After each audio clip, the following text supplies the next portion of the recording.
Elliot Murphy woke up 15 minutes before his alarm went off, as he had done almost every weekday for the past 12 years.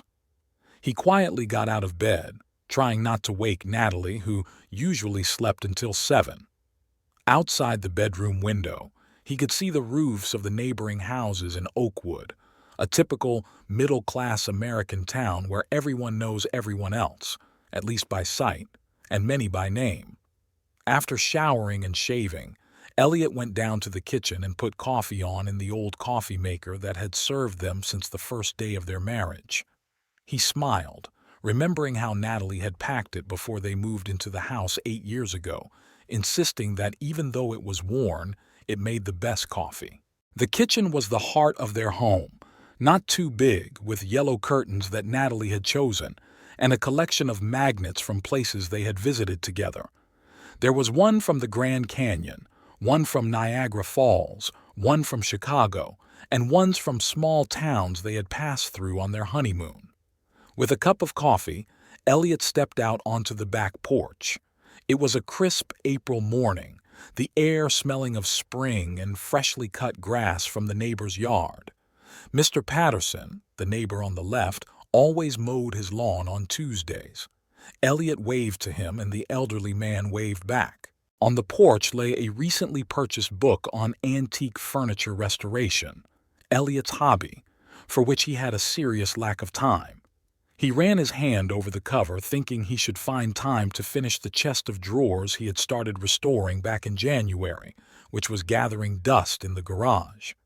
Natalie was patient with his hobby, although she sometimes teased him, saying that soon they would have to build an extension for all his flea market finds. Returning to the kitchen, Elliot made a simple breakfast of toast with peanut butter and another cup of coffee. He heard footsteps on the stairs, and a minute later, Natalie entered the kitchen, sleepy, wearing her favorite blue robe, which he had given her last Christmas. "Good morning," she said, coming over and kissing him on the cheek. "You're up early." "It's Wednesday," Elliot replied. "I have an appointment at the blood bank at 8:30.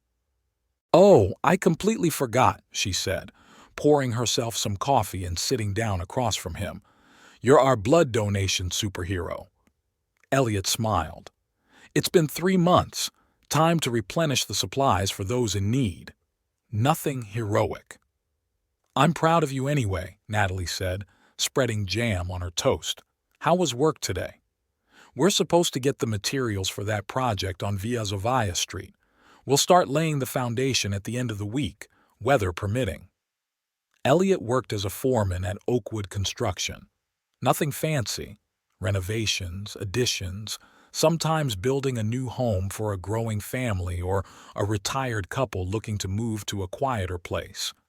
He loved his job because it allowed him to create something with his own hands, see the results, and know that people would live in the homes he helped build. "You have a meeting with a client at the flower shop today, right?" he asked Natalie. "Yes, a bride wants to discuss arrangements for the tables. The wedding isn't until July, but they're the type who plan everything in advance." Natalie owned a small flower shop 2 blocks from their house. She had always loved flowers, and when the previous owner decided to retire 5 years ago, Natalie took a risk and took out a loan to buy the business. Elliot supported her then and was proud of how she handled all the difficulties. After breakfast, he kissed his wife, grabbed the keys to his pickup truck, and headed outside. It was shaping up to be a warm day, so Elliot unzipped his jacket as he walked to his car. Jamie, the neighbor boy, was riding his bike in front of the house and waved energetically at him. "Hi, Mr. Murphy. Look what I can do." The boy performed a clumsy stunt, nearly falling but managing to keep his balance at the last moment. "Impressive," Elliot said sincerely. "Just be careful, okay? And don't forget to wear your helmet." He got into his old but reliable 2000 pickup truck and drove down Maple Street, where they had lived for the past 8 years. While driving, Elliot usually thought about the day ahead, mentally making a to-do list. But today, his mind was preoccupied with his plans for the evening. It was almost the 10th anniversary of his and Natalie's wedding, and he wanted to do something special. Maybe book a table at that Italian restaurant in the next town where they went for their 5th anniversary. Or better yet, plan a weekend getaway somewhere cozy, far away from the hustle and bustle of everyday life. The donor center was a 15-minute drive away, in a building next to the city hospital. Elliot parked and glanced at his watch, seeing that he was 10 minutes early. All the better he could fill out all the forms without rushing. The center was quiet. It was Wednesday morning, not the most popular time for donating blood. Elliot was greeted by the administrator, Liz, who recognized him. "Good morning, Mr. Murphy. Back again?" "Same as always, on schedule," he smiled. "Please fill out the standard form," she said, handing him a tablet with a sheet of paper attached. "Although you already know all the questions by heart, right?" Elliot nodded and sat down on one of the plastic chairs in the waiting area. He did indeed know the questions by heart. No, he hadn't been to Africa in the last year. No, he hadn't gotten any tattoos. No, he hadn't had any casual sexual encounters. Suddenly, he thought about his wedding, remembering how he and Natalie had promised to be faithful to each other. 10 years had flown by. When he finished the form, he handed it back to Liz, who checked all the boxes and nodded. "Everything's fine. Go to room 3. Vanessa will be working with you today." Vanessa Coalfield was a nurse who often worked on Wednesdays. She knew Elliot not only as a donor, but also because their children had gone to the same school before her son went to college last year. "Mr. Murphy, it's good to see you," she said, gesturing for him to sit down in the donation chair. "Right arm as usual?" "Yes, please." Vanessa began preparing everything she needed for the procedure, and Elliot rolled up his shirt sleeve. "How's your son doing?" he asked. "Must be summer break at college soon?" "Yes, he'll be home in 3 weeks," Vanessa replied, wiping his arm with antiseptic. "He says he misses home cooking. How's your wife? Is everything okay?"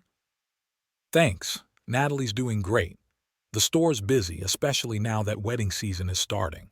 Vanessa nodded, but looked at him strangely.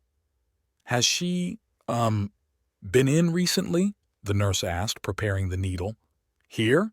Elliot asked, surprised. "I don't think so. She's never been a donor. She has low hemoglobin." Vanessa froze for a moment, then continued her work, but Elliot noticed the change in her expression. "Is something wrong?" he asked. No, everything's fine. I must have gotten something mixed up," she replied hastily, but her voice sounded unnatural. "You'll feel a little prick. Relax your arm." Elliot felt the needle enter the vein, but his thoughts were elsewhere. Something about Vanessa's behavior had alarmed him. "Vanessa," he said softly, "if you've seen my wife here, I'd like to know. Is she all right?" The nurse looked clearly embarrassed. "Mr. Murphy, I'm not allowed to discuss other visitors, even if it's your spouse. You understand the confidentiality rules." "Of course I understand," Elliot nodded. "It's just strange that she didn't mention it. We usually tell each other everything." Vanessa checked the blood draw and walked over to the desk to make a note in the log. The tension in the room was almost palpable. "Listen," she finally said, lowering her voice. "I really shouldn't be saying this, but since it's your wife and potentially your health—" Mrs. Murphy did come in last week, but she was denied donation. Elliot's heart skipped a beat. Denied? Why? Vanessa bit her lip, clearly struggling with herself. "There's a question on the form about high-risk contacts in the last 3 months. She checked yes for sexual contact with a person." Vanessa paused for a moment. "With a person who has been diagnosed with HIV." Elliot felt the ground slip away from under his feet. The world suddenly shrank to the size of this small office. "There must be some misunderstanding," he said hoarsely. "I'm so sorry," Vanessa replied quietly. "I really shouldn't have said that, but if there's a possibility, you should get tested and talk to your wife." The rest of the procedure passed in heavy silence. Elliot mechanically answered Vanessa's questions about how he was feeling, but his thoughts were frozen. Even when it was over and he left the donor center, the reality of what had happened had not yet fully sunk in. He got into his car but didn't start the engine right away. Fragments of thoughts and memories swirled in his head. Natalie, his Natalie, with someone else, with someone who has HIV. It seemed absurd, impossible, like the plot of a cheap TV series they sometimes laughed at together. Elliot tried to remember the last few months. Had there been anything unusual about Natalie's behavior? She had worked late several times, but that had happened before, especially when there were large orders. Had she been more distant? Had she avoided intimacy? No, nothing that would have aroused suspicion. He took out his phone and opened his calendar. A meeting with suppliers at 9, then a planning meeting at the site. On any other day he would have gone straight to work, but today, everything had changed. Elliot texted his foreman that he would be late and turned off his phone. The drive home took forever, even though the clock said only 15 minutes had passed. During that time, 1,000 scenarios ran through his head, each worse than the last. And yet, somewhere deep down, there was a glimmer of hope that it was all a terrible mistake. Elliot's pickup truck stopped at his house on Maple Street, which that morning had seemed like a safe haven. Now he looked at it as a place that hid a terrible secret. As he entered the hallway, he heard the shower running upstairs. Natalie hadn't left for work yet. Elliot went into the kitchen and sat down at the table where, just an hour ago, they had been peacefully eating breakfast. Now he was about to have the most difficult conversation of his life. He heard the water turn off upstairs and the floorboards creak as Natalie came out of the bathroom. In a few minutes, she would come downstairs, and he would have to face reality head-on. Elliot heard Natalie coming down the stairs. The footsteps he would have recognized from 1,000 times now sounded different, like the footsteps of a stranger in his house. He clenched the mug of cold coffee he had poured himself mechanically, just to keep his hands busy. "Elliot," Natalie said in surprise as she entered the kitchen, "are you back already? Did something happen?" She looked the same as always, her hair still damp from the shower, wearing a simple blouse and jeans which she usually wore to the store on weekdays. Nothing in her appearance betrayed the person harboring a devastating secret. Elliot looked closely at the woman he had lived with for 10 years, trying to see signs of a stranger in her. "No, nothing," he replied finally. "Just decided to stay a little longer. The blood donation went faster than I thought." "Oh, okay." Natalie headed for the refrigerator. "You already had breakfast, but would you like some more coffee? I was just about to make myself some." "No, thanks." Natalie stopped and turned to him, frowning slightly. "You seem strange. Is something wrong?" Elliot slowly put the mug on the table. How to start this unbearable conversation?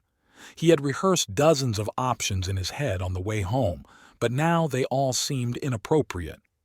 "Natalie, why do you think our marriage has lasted 10 years? She raised her eyebrows in surprise. "That's a strange question to ask first thing in the morning. But probably because we love each other. And we trust each other." "Trust," Elliot repeated. "Yes, I think so too. Trust is the foundation on which everything else is built." Natalie came over and sat down across from him. "Elliot, you're scaring me. What's going on?" "Tell me about your week," he asked, ignoring her question. "Anything interesting happened lately?" Natalie looked confused but answered anyway. "Nothing special, just the usual routine at the store. Lots of wedding orders like I told you. Oh, and we had a new sales rep from the supplier in Portland come in to discuss expanding our product line." Elliot watched her face closely when she mentioned the sales rep. Did something flash in her eyes? Confusion? Guilt? "How's your health? Everything okay?" A slight shadow crossed Natalie's face. "Yes, everything's fine. Why?" "I don't know," Elliot shrugged. "You seem a little tired lately." "Just a lot of work, you know how it is in the spring. she said, standing up and pouring herself some coffee, turning her back to him. My iron levels are a little low, but nothing serious. Elliot felt his heart sink. There it was, the first lie, spoken so easily as if it were the truth. Your iron levels? He asked. Did you see a doctor? Yes, last week. Natalie returned to the table, avoiding his gaze. Just a routine checkup, nothing serious. Elliot nodded, pretending to accept the lie. Part of him still hoped there was some simple explanation, that this was all a terrible misunderstanding. You know, I spoke to Vanessa at the donor center today, he said casually. Natalie froze with her cup halfway to her mouth. Really? How is she? Fine. Her son is coming home from college for the holidays. Elliot paused. She mentioned she saw you there last week. The silence that followed his words seemed deafening. Natalie slowly put her cup down on the table, and Elliot noticed her hands trembling. Yes, I went there, she finally said. I wanted to see if I could be a donor, but they turned me down because my hemoglobin was too low. Elliot felt something break inside him. Another lie told straight to her face, without the slightest hesitation. Natalie, he said quietly, we've been together for 10 years. Don't we deserve at least honesty with each other? She looked up, and Elliot saw fear in her eyes. What are you talking about? I know why you were really denied as a donor, he said, feeling every word come out with difficulty. It wasn't because of low hemoglobin. Natalie turned pale, her lips trembling. Elliot, you were rejected because you indicated on the form that you had sexual contact with someone who had been diagnosed with HIV, he said, finally voicing what had been tormenting him for the last 2 hours. Is that true? Natalie lowered her head, her shoulders slumping. At that moment she looked so small and lost. I'm so sorry, she whispered, and those words confirmed Elliot's worst fears. He closed his eyes, trying to cope with the wave of pain and anger that was overwhelming him. Years of living together, all their plans, dreams, vows of fidelity, everything was crumbling before his eyes. How long ago? He asked when he could speak again. 2 months ago, Natalie replied quietly without looking up. It only happened once, I swear. With whom? Natalie bit her lip. You don't know him. He's a sales representative who came with a new collection of houseplants. Garrett Parker. He was just passing through town. A sales representative, Elliot echoed. Just a random man who came to town. Yes, she nodded. He came into the store. We got talking. I didn't plan any of this, Elliot, I swear. It just happened. Just happened, he repeated bitterly.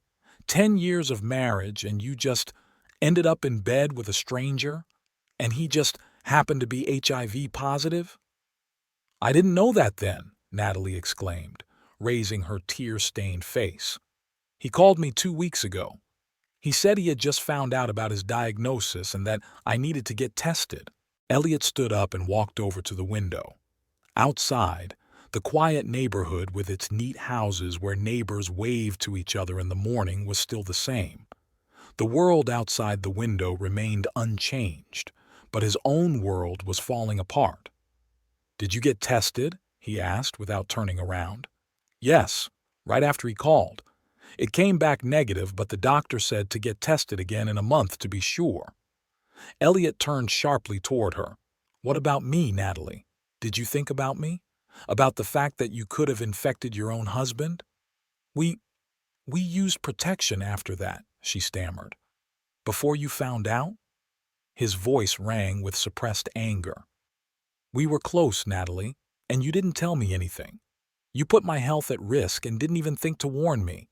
I was afraid, she exclaimed, jumping up from her chair. I knew it would destroy our marriage.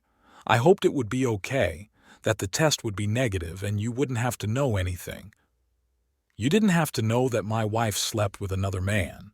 Elliot smiled bitterly. And how long were you going to keep this secret? A year? 10 years? Your whole life? Natalie wrapped her arms around herself as if trying to protect herself. I don't know. I was confused. It was a terrible mistake. I regretted it immediately. But not enough to tell me the truth, Elliot remarked. Not enough to give me the chance to decide for myself if I want to risk my health. I'm sorry, Natalie whispered. Tears streamed down her cheeks. Please, Elliot, we can fix this. We can start over. Elliot looked at the woman he thought he knew better than anyone else in the world. The woman he had loved for over 10 years. The woman he had planned to grow old with. Now she seemed like a stranger to him. It's not about the affair, Natalie, he said quietly. People make mistakes. They do stupid things. I could have, not right away, but eventually, maybe I could have forgiven you. But you lied to me. You lied about something that could have cost me my health, maybe even my life. You chose your comfort over my safety. What are you saying? Her voice was filled with fear. I don't know if I can ever trust you again, Elliot replied. And without trust, what do we have left? Natalie took a step toward him, reaching out her hand. Elliot, please. I love you. It was a mistake. A stupid, unforgivable mistake. Let's try to work through this together. We can see a family therapist. I need time, Elliot interrupted, stepping back. Time and space to think. You're leaving? Her voice trembled. Yes, he said firmly. I can't stay here right now. But where are you going? I don't know. To my brother's, probably. Elliot headed for the kitchen door. I'll pack a few things. Elliot, Natalie called after him. I swear it was the only time. I'll never. It doesn't matter now, he replied without turning around. Going up to the bedroom, Elliot mechanically took a sports bag out of the closet and began to pack the essentials. A few shirts, jeans, underwear, a toothbrush. These simple, mundane actions contrasted strangely with the chaos raging inside him. On the bedside table stood their wedding photo in a silver frame. They looked so happy, so confident in their future. Elliot picked up the frame, stared at it for a long time, then placed it face down on the bed. When he was done packing, he went downstairs. Natalie was sitting on the sofa in the living room, staring blankly ahead. Hearing his footsteps, she looked up. Are you going to be long? I don't know, he replied honestly. I have a lot to think about. Are you going to take the test? She asked quietly. Yes, today, Elliot nodded. And I'll repeat it in a month, as the doctors recommend. Natalie covered her face with her hands. Elliot, please believe me, I never wanted to hurt you. But you did, he said simply. And it's not just about the possibility of infection. You destroyed what we've been building for 10 years. You destroyed our trust. He headed for the front door, feeling the weight of each step echo throughout his body. At the threshold, Elliot stopped and, without turning around, said, I'll call you when I'm ready to talk. I'll be waiting. Natalie's quiet voice reached him. As long as it takes.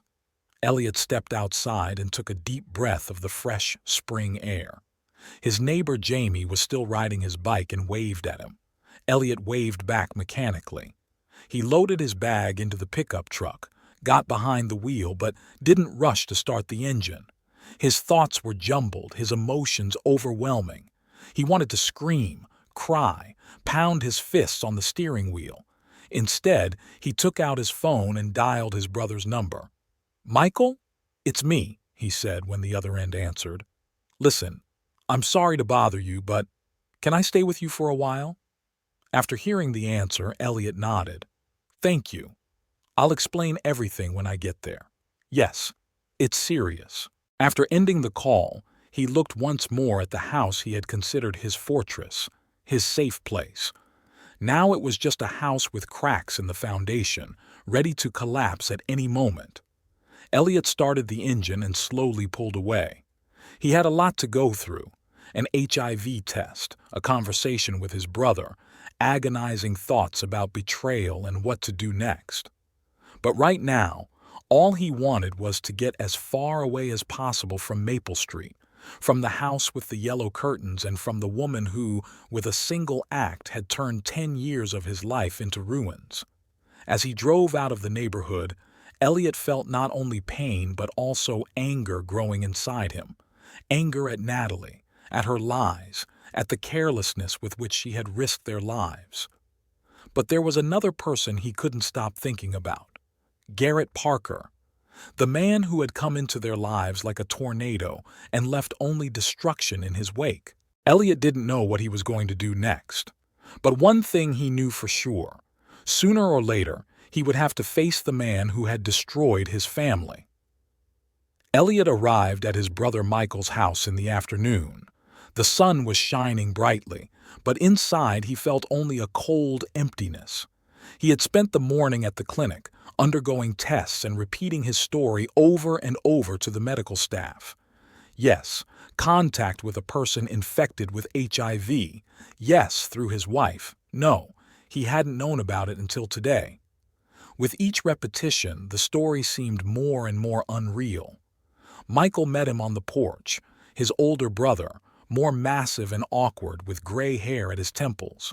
One look at Elliot's face was enough for him to silently hug him and pat him on the back. "Let's go inside," he said simply.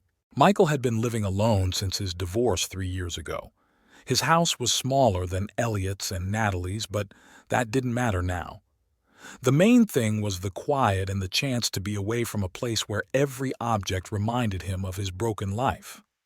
"The guest room is yours for as long as you need it," Michael said as they went inside. "Make yourself at home. You hungry?" Elliot shook his head. "Not really." "How about a beer?" Michael offered. "You look like you could use one." "Sure," Elliot agreed, sinking heavily onto the living room couch. Michael went to the kitchen and returned with 2 bottles of beer. He sat down in the chair opposite his brother. "Want to tell me what happened?" Elliot took a sip of cold beer and began to speak. He told him everything, about donating blood, about his conversation with Vanessa, about Natalie's confession. The words flew out of him like bullets, hard and merciless. Michael listened silently without interrupting. "Damn," was all he said when Elliot finished. "That's a mess, bro." "Funny how your divorce was so civilized," Elliot said with a bitter smile. "No Vegas parties, no STDs. Just we don't feel the same anymore." "Still, it must have hurt like hell," Michael remarked. "And now you're going through the same thing, only with an extra layer of betrayal."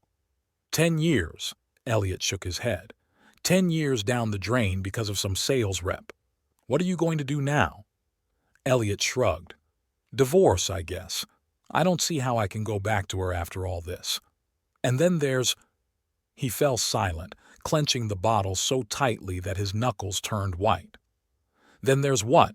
Michael asked, alert. "I want to find him. This Garrett Parker."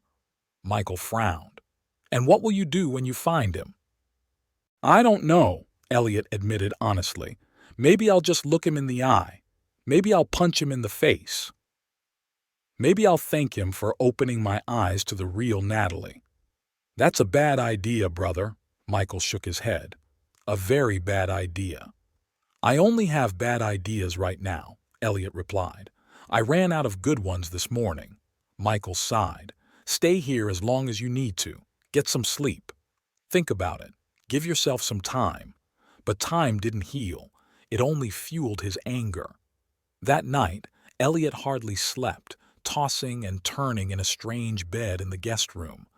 Images and thoughts raced through his mind. Natalie in the arms of a stranger, her lies, the calm face with which she had put his health at risk. And somewhere out there was a man who knew about his diagnosis and still slept with a married woman. The next morning, after leaving a note for his brother, Elliot went to work. He knew he had to tell them about his condition, take some time off, and sort things out. But more importantly, the company office had the contact information for all the suppliers working in their area, including flower shops. "My goodness, Elliot, you look terrible," Sarah, the office manager, remarked when he appeared at the door. "Is everything all right?" "Family problems," he replied curtly. "Sarah, I need your help. Natalie wants to change suppliers for the flower shop. Could you give me a list of sales agents who work in our area?" Sarah nodded without asking any questions. "Sure, I'll check the database right now." 20 minutes later, Elliot had a list of 3 companies that supplied indoor plants and flowers to their area. Another hour was spent on phone calls, during which he introduced himself as an interested customer and asked if they had a sales representative named Garrett Parker. The third call was successful. "Garrett?" "Yes, he covers the eastern part of the state. But he's not in the office right now," said the woman on the other end of the line. "He's out of town on a business trip. He'll be back next week." "How can I reach him now?" asked Elliot. "It's really urgent." "Do you have his cell phone number? If not, I can give you his work number." Elliot wrote the number on a piece of paper, thanked her, and hung up. Then he went to his boss and asked for a week off for family reasons. No questions were asked. In all his years at the company, he had never taken a sick day without a serious reason. Back in his car, Elliot sat for a long time, staring at the number he had written down. What did he want to achieve? Was it worth getting involved in this? Maybe it would be smarter to just let it go and move on. But the anger inside him demanded an outlet. Elliot dialed the number. After the third ring, a man's voice answered, "Garrett Parker speaking." Elliot was speechless for a moment. There he was, the man who had ruined his life on the other end of the line. "Hello?" the voice repeated. "Mr. Parker," Elliot finally said, trying to sound calm. "My name is Don Phillips. I own a small garden center in Oakwood. I was recommended to you as a good supplier." "Oh, hello, Mr. Phillips." Garrett's voice became more animated. "Yes, we work with that area. I'll be in Oakwood in 2 days. We could meet and discuss possible cooperation." 2 days. Too long for the anger boiling inside him. But Elliot forced himself to sound professional. "That would be great. Where are you now, if you don't mind me asking?" "In Riverside, about an hour's drive from you. I have a meeting with a client tonight, and then I'll be spending the night there." Riverside, a small town north of Oakwood. Elliot knew it. He and Natalie had gone there for a date at an Italian restaurant on the waterfront a couple of years ago. "What client, if you don't mind me asking?" Elliot inquired casually. "I might know him. It's a small world in the flower business." "River Pabe is a bar on the waterfront," Garrett replied. "The owner wants to redecorate with live plants." Elliot thanked him for the information, arranged to meet in 2 days, and ended the call. Then he started the car and drove onto the highway. The drive to Riverside took an hour and 15 minutes. All that time, Elliot's mind was racing with different scenarios for the upcoming meeting. At times, he imagined simply looking Garrett in the eye and telling him who he was. At other times, he imagined squeezing his hands around the man's neck. After parking near the waterfront, Elliot sat in his car until dusk. He didn't know what Garrett looked like, but he was sure he would find out somehow. Maybe the bar staff would know, or he would just have to wait outside. At 7 o'clock, he decided to go inside. The River Pub was a cozy bar overlooking the river, with wooden tables and dim lighting.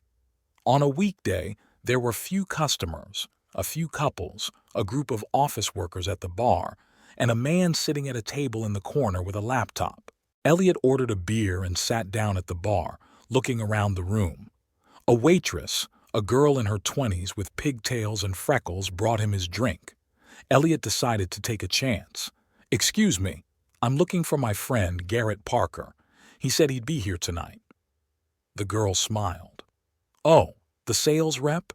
He's over there." She nodded toward a man with a laptop. "He's with Tony, discussing plans for the bar." Elliot thanked her and turned to get a better look at the man. Garrett Parker turned out to be an attractive man in his mid-30s with dark hair and a fashionable stubble. Unremarkable. One of thousands. He was smiling as he talked to an older man, probably Tony, the bar owner. Elliot watched them, slowly sipping his beer. Anger boiled inside him, but he forced himself to wait.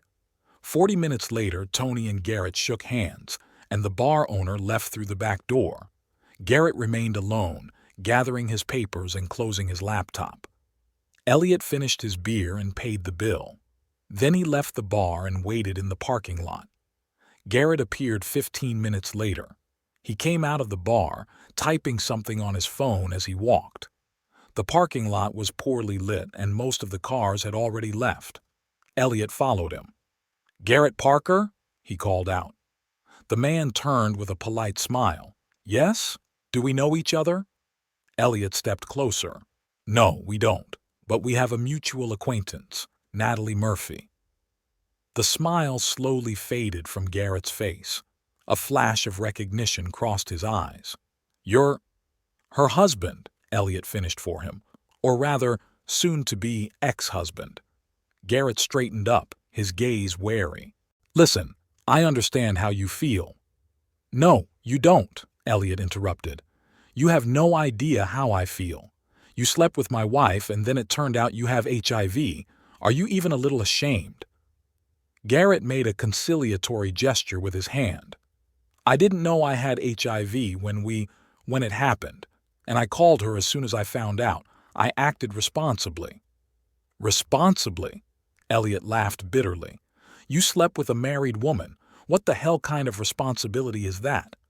"Listen, Mr. Murphy." "What did she tell you?" Elliot asked, moving closer. "That we have problems in our marriage? That I don't understand her? What story did she make up to justify her cheating?" Garrett took a step back. "She said that you're often away on business, that you've grown apart." A new wave of anger washed over Elliot. "I haven't spent a single night away from home in 10 years except for my father's funeral 2 years ago," he roared. "She lied to you just like she lied to me." Garrett looked genuinely surprised. "I'm sorry," he said. "I really am. I didn't mean to ruin anyone's marriage. It was a mistake, a one-time thing. A mistake that could have cost me my health." Elliot took another step forward. "And your wife? Do you have a wife, Garrett?"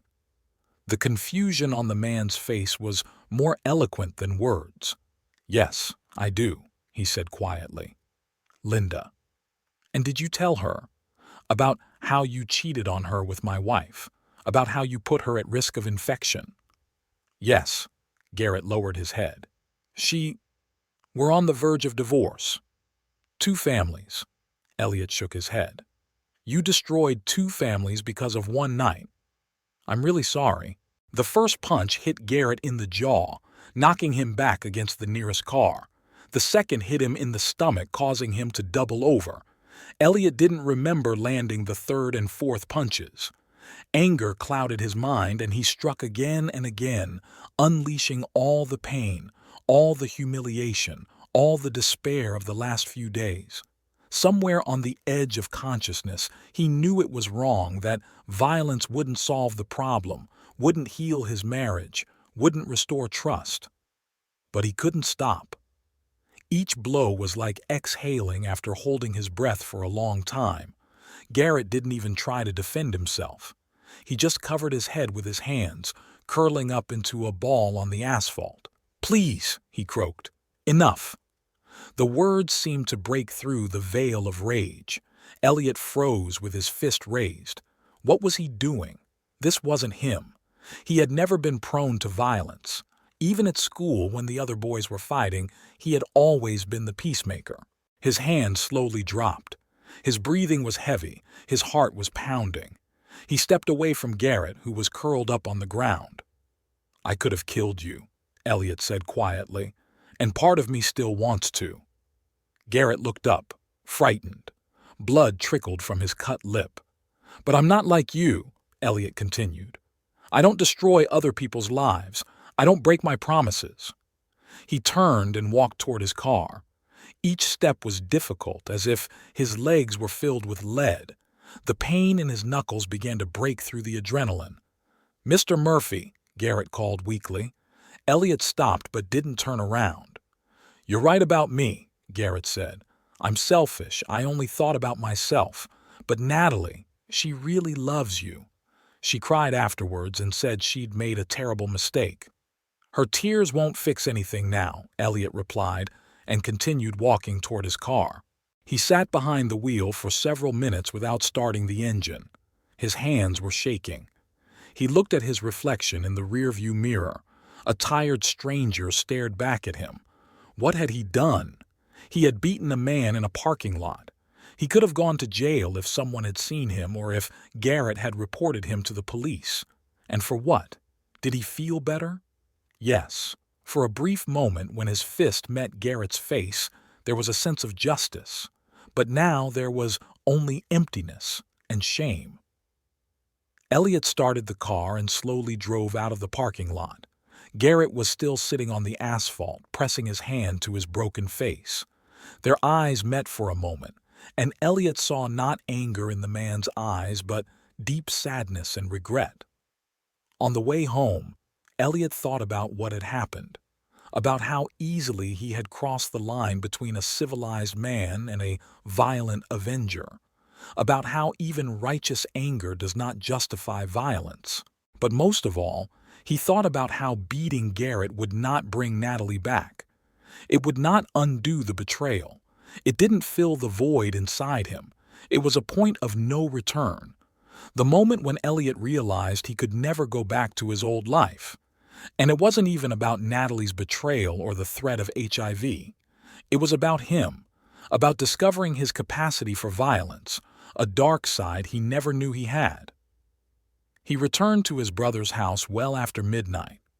Michael was waiting for him, sitting in an armchair in the living room. "Where were you?" he asked, looking closely at Elliot's damaged knuckles.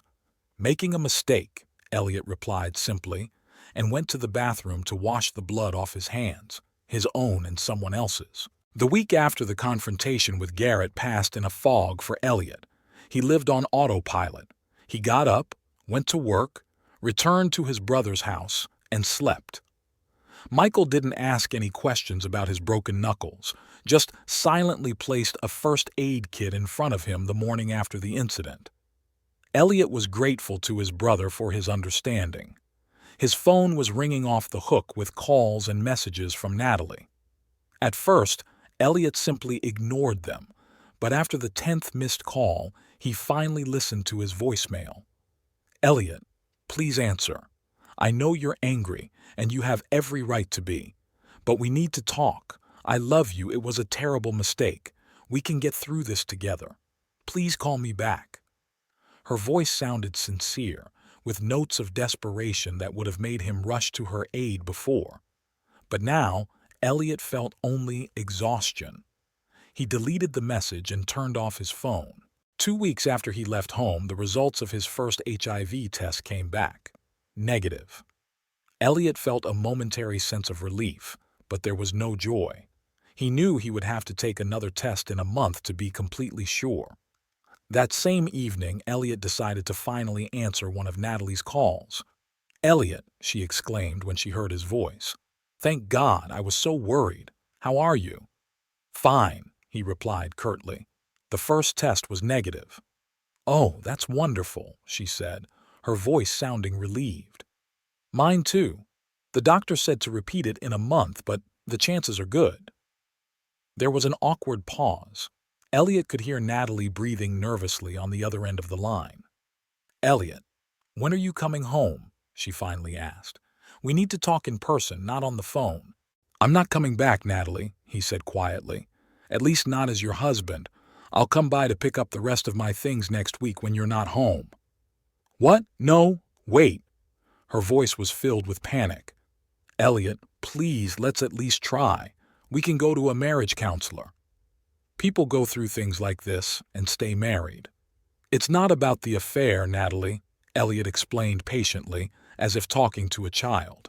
"It's about trust. You lied to me. Not once, but many times. You put my health at risk and didn't even think to warn me." "I was scared," she cried through her tears. "I knew I'd lose you if I told you the truth. I was stupid, yes, but it was a mistake, a moment of weakness. 10 years of marriage is worth a second chance, isn't it? Elliot closed his eyes. Part of him still loved this woman, still wanted to go back to her. But another part, the more rational part, understood that the trust was irrevocably broken.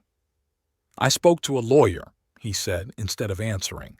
"She'll help us prepare the divorce papers. We can do this civilly without any complications. We don't have any children. The house is in both our names." "Divorce?" Natalie interrupted him. "You've already decided? Without even talking to me? Without even giving me a chance to explain?" "What is there to explain, Natalie? You cheated on me. You lied to me. You put my health at risk. What can you say to change that?" Her voice sounded desperate. "I can say that I love you, that it was a terrible mistake that I will never repeat, that I am ready to spend the rest of my life making up for it and winning back your trust." Elliot sighed. If only it were that simple. "I loved you too, Natalie, with all my heart, but now I just can't. Every time I think of you, I see you with him, and I see how easily you lied to my face. I can't live like this." Natalie burst into tears. Elliot listened silently to her crying, not knowing what else to say. "I'll fight for our marriage," she finally said through her tears. "I won't give up that easily. You're the love of my life, Elliot." "Goodbye, Natalie," he said quietly and hung up. The next few weeks turned into a bureaucratic nightmare of divorce proceedings. Meetings with lawyers, paperwork, division of property. Natalie refused to sign the documents, demanded family therapy, and left desperate messages on Michael's answering machine. She even came to his work drawing awkward glances from his colleagues. Elliot remained adamant. He knew that any weakness, any concession would lead to a return, and he couldn't afford that. Not now, when the wound was still too fresh. A month after the first test, Elliot took another HIV test. The result was negative again, and the doctor assured him that the probability of infection was now virtually zero. It should have brought relief, but Elliot felt only emptiness. That same day, Natalie called him. "My test is negative too," she said after greeting him. "Elliot, this is a good sign. We're both healthy. Maybe this is a chance to start over?" "Natalie," he replied wearily, "we've already discussed this. My decision hasn't changed." "But I have news," she continued, as if she hadn't heard him. "I spoke to a family psychologist. She specializes in cases like this.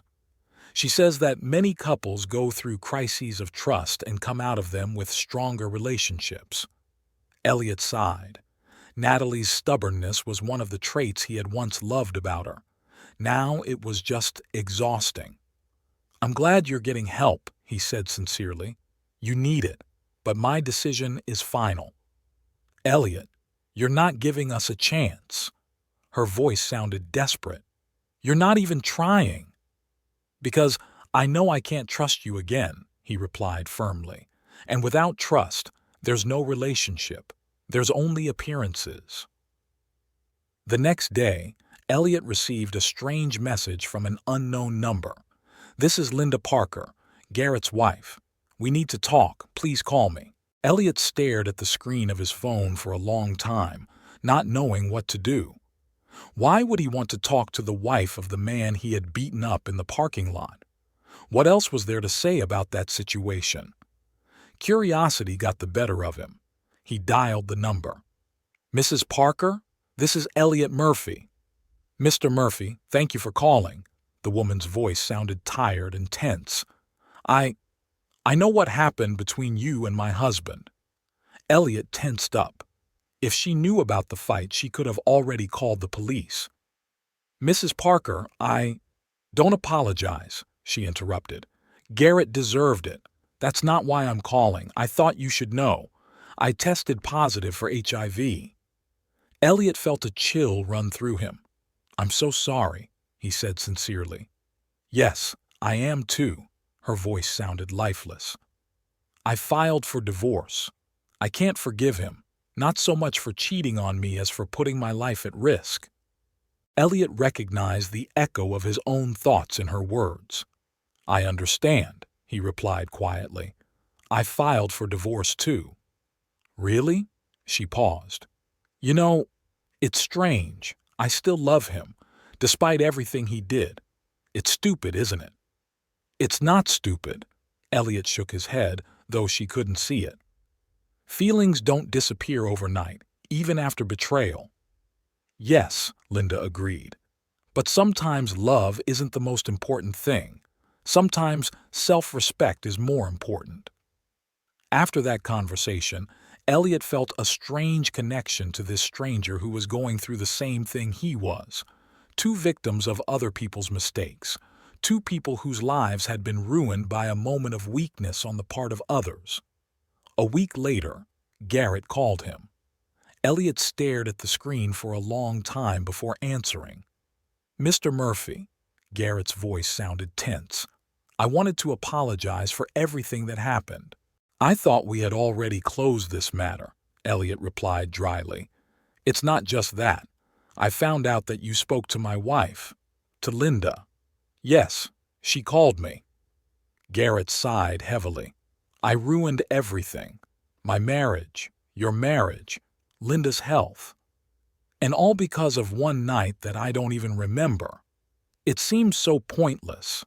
Elliot didn't know what to say. Part of him still hated this man, but another part was beginning to feel something like sympathy. Garrett wasn't a monster, just a weak man who had made a terrible mistake. What do you want from me? Elliot asked bluntly. Forgiveness? No, Garrett replied. I don't deserve forgiveness. I just wanted you to know that I'm paying for my mistake. Linda is sick because of me. I'll never forgive myself for that. I'm sorry about your wife, Elliot said, and he meant it. No one deserved that. She's strong, Garrett said, his voice filled with pride and bitterness. Stronger than me. She'll be okay. But I'm leaving the state. There are too many reminders. After that conversation, Elliot sat motionless for a long time, staring at a single point. It was strange to realize that the life of a man he barely knew was so closely intertwined with his own, and that the consequences of one night could be so devastating for everyone involved. Days turned into weeks, weeks into months. Natalie continued to resist the divorce, sometimes begging for a second chance, sometimes threatening to fight for every dollar of their joint assets. Elliot remained adamant, although at times he was plagued by doubts. Maybe he was being too cruel. Maybe he should at least listen to her. But every time these thoughts came to him, he remembered how easily she had lied to him, how calmly she had put his health at risk, and his resolve returned. 4 months after Elliot left home, Natalie finally agreed to sign the divorce papers. Her lawyer contacted Elliot's lawyer and informed him that she accepted all the terms. On the day of the signing, they met at the lawyer's office. Natalie looked exhausted and thin. The dark circles under her eyes spoke of sleepless nights. "Hi," she said quietly. "Hi," Elliot replied, trying to sound calm. They sat side by side at the table, signing document after document under the watchful eyes of the lawyers. Natalie's hand trembled as she signed the last page. "That's it," said Elliot's lawyer. "The process will be officially complete in a month when the court approves the documents. But you are effectively divorced." Natalie quietly sniffed. Elliot felt a pang of pity but quickly suppressed it. Now was not the time for sentimentality. When they left the office, it started to rain. It was a light, drizzling rain, typical for Oakwood at this time of year. They stood under the awning of the building staring at the gray sky. "I still love you," Natalie said, not looking at him, "and I always will." Elliot was silent. What could he say? That he still loved her too, despite everything? It would have been the truth, but it would also have been a lie, because his love would never be the same again. It had become fragile, wounded, covered with scars of mistrust. "Goodbye, Natalie," he finally said and stepped into the rain without looking back. In the car, watching the raindrops run down the windshield, Elliot allowed himself to cry for the first time in months. He mourned not only the loss of his wife, but also the loss of a part of himself, the part that believed in eternal love, in unbreakable vows, in happily ever after. He cried because he would never again be the Elliot Murphy who woke up next to Natalie in the morning and felt like the happiest man on earth. That he would now always be the Elliot who had survived betrayal and learned to live with scars on his heart. When his tears dried, he started the car. He had to move on, start a new chapter in his life without Natalie, without the woman who had been the center of his world for 10 years. The thought was frightening and strangely liberating at the same time. At the traffic lights, he turned on the radio. An old song that he and Natalie used to listen to together was playing. He reached out to change the station, but stopped. No, he wasn't going to run away from his memories. They were part of him, the good and the bad. He would learn to live with them,